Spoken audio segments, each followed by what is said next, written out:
this is it. Yan. And you have variations here, you can check. So what we have here is the gold and marble, this one. Yan. So you can check on their site. So let's open this one. So upon opening, you just have here the two piece of the ear cushion, 2 pieces or 1 pair, and then you have here some paperworks lang. Yeah. So I'm going to replace my old ear cushion because nagbabakbak na rin siya, and medyo ano siya sa tenga, no? Manipis siya. Yan. So if I'm using it too long, sometimes nagpapawis yung tenga ko. So open natin. So to remove, just twist it counter or clockwise. Twist it clockwise, and then yan, mare-remove na siya.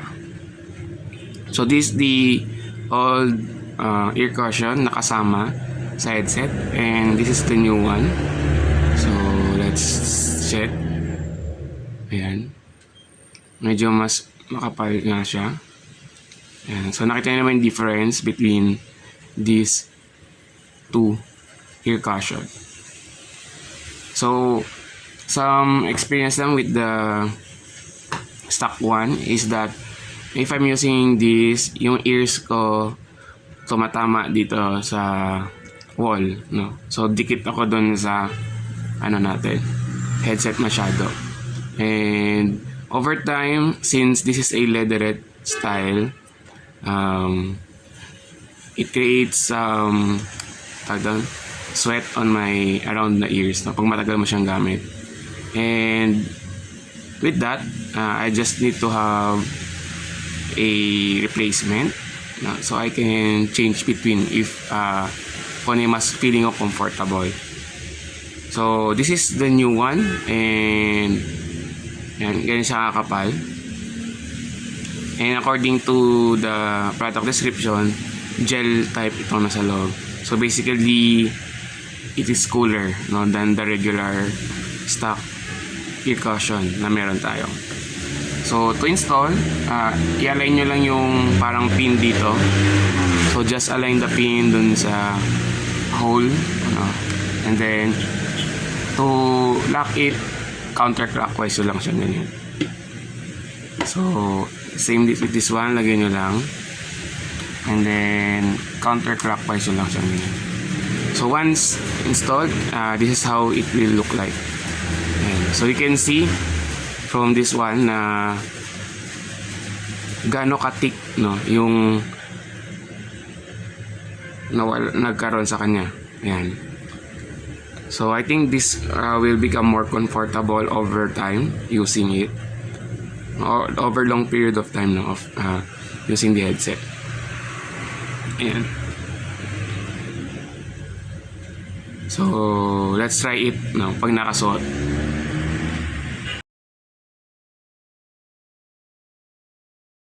So this is the regular ear cushion na kasama dun sa headset, and as you can see, yan, malipis lang siya, and then my ears, dumidikit siya sa wall ng headset, no, nakadikit siya dyan, tumatama siya dito. Yan. And since this is a leatherette style, over time of use or long period of use, parang mainit siya and nagkakos ng pawis, no? So let's try naman yung wicked ear cushion kung ano itsura niya. So basically, this is how the headset would look like pag suot niya siya using the wicked ear cushion. And ayan siya. So nakita niyo yung thickness, and this one hindi tumatama yung ears ko dun sa wall ng headset, which is very very comfortable. And mas since this is gel, so medyo mas siya, cooler than the stock ones or the regular cushion that I have nakasama dun sa headset. So that's it guys. If you're planning to buy this wicked ear cushion, I hope this video helped you in deciding. And before we end, I'll tell you pala na I was able to wash this one. So basically okay siya pag you need to clean it, no? You can wash it. And then nga pala, I have here a parang band protector. So I'll just put the link if gusto niyo siya bilhin. So that's it everyone, and thank you for watching.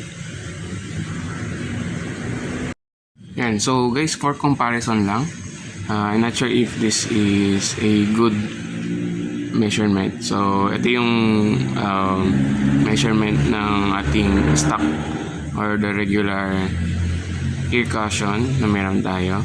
And this is the one from the wicked ear cushion. And so almost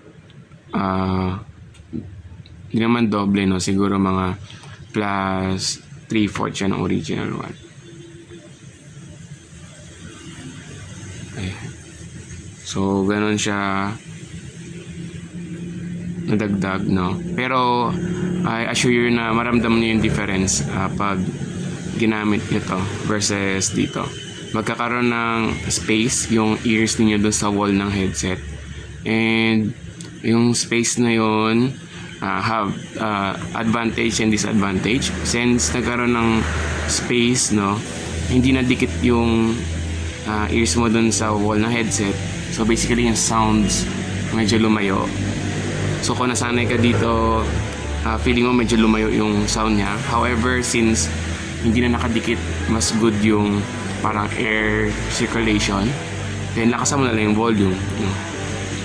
na dagdagan mo ng konti kasi para mas marinig mo. So other than that, I would still prefer to use this over time kasi hindi siya masyado nagkakos ng pawis versus this one. Okay, so thank you for watching again guys. Please like and subscribe.